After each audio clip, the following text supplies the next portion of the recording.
సమూయేలు రెండవ గ్రంథము 16వ అధ్యాయము. దావీదు కొండ శిఖరము అవతల కొంచెము దూరము వెళ్లిన తరువాత మెఫీబోషెతు సేవకుడైన సీబా గంతలు కట్టిన 2 గాడిదలను తీసుకొని వచ్చెను.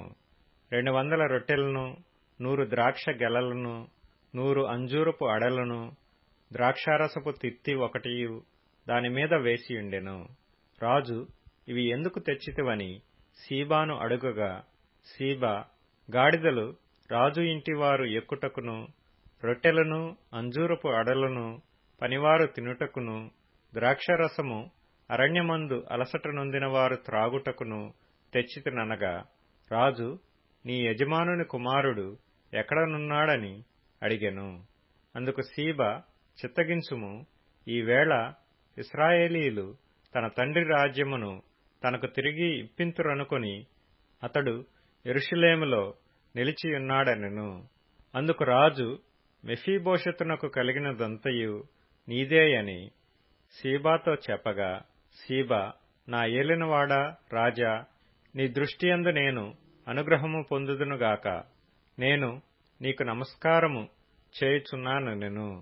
రాజైన దావీదు బహూరీము దాపునకు వచ్చినప్పుడు సౌలు కుటుంబీకుడగు గెరా కుమారుడైన షిమీ అనునొకడు అతడి నుండి బయలుదేరి వచ్చెను.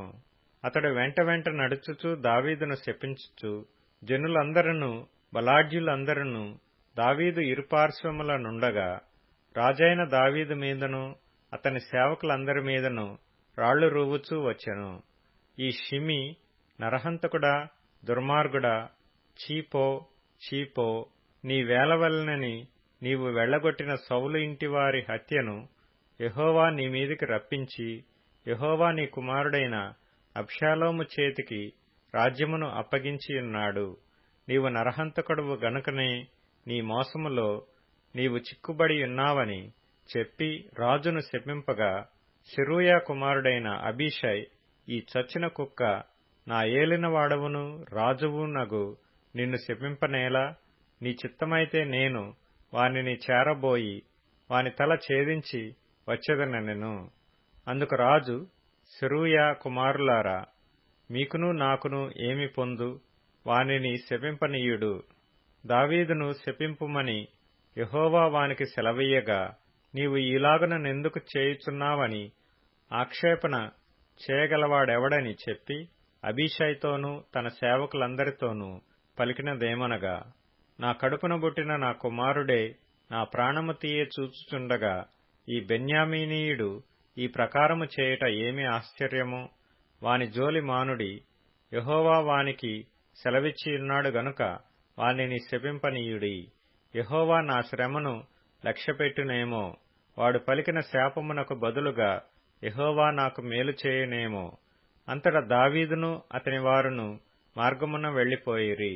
వారు వెళ్లిపోవచుండగా షిమీ అతనికెదురుగా కొండ ప్రక్కన పోవచ్చు అతని మీదికి రాళ్లు విసురుచు ధూళి ఎగరగొట్టుచూ నుండెను.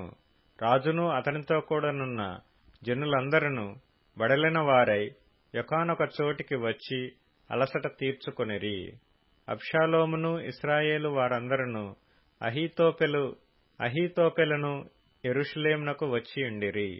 దావీదుతో స్నేహముగానున్న అర్కీయుడైన హూషై అనునతడు అబ్షాలోమునొద్దకు వచ్చి అతని దర్శించి, రాజు చిరంజీవియగుగాక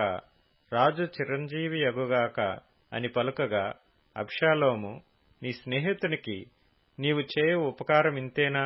నీ స్నేహితునితో కూడా నీవు వెళ్లకపోతివేమని అతని నడుగగా, హూషై, యెహోవాయును ఈ జనులను ఇశ్రాయేలీలందరూ ఎవని కోరుకొందురో నేను అతని వాడనగుదును, అతని యొద్దనే యుందును. మరియు నేనెవనికి సేవ చేయవలెను? అతని కుమారుని సన్నిధిని నేను సేవ చేయవలెను గదా. నీ తండ్రి సన్నిధిని నేను సేవ చేసినట్లు నీ సన్నిధిని నేను సేవ చేయుదునని అబ్షాలోమునొద్ద మనవి చేసెను.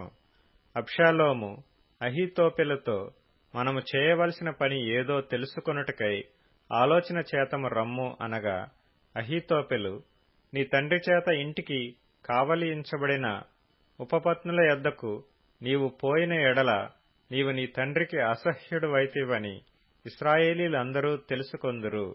అప్పుడు నీ పక్షమున నున్న వారందరూ ధైర్యము తెచ్చుకొందురని చెప్పెను. కాబట్టి మేడమీద వారు అబ్షాలోమునకు గుడారము వేయగా ఇశ్రాయేలీలకందరికీ తెలియనట్లుగా అతడు తన తండ్రి ఉపపత్నులను కూడెను. ఆ దినములలో అహీతోపెలు చెప్పిన ఏ ఆలోచన అయినను ఒకడు దేవుని యొద్ద విచారణ చేసి పొందిన ఆలోచన అయినట్టుగా ఉండెను. దావీదును అబ్షాలోమును దానిని అట్లే ఎంచుచుండిరి.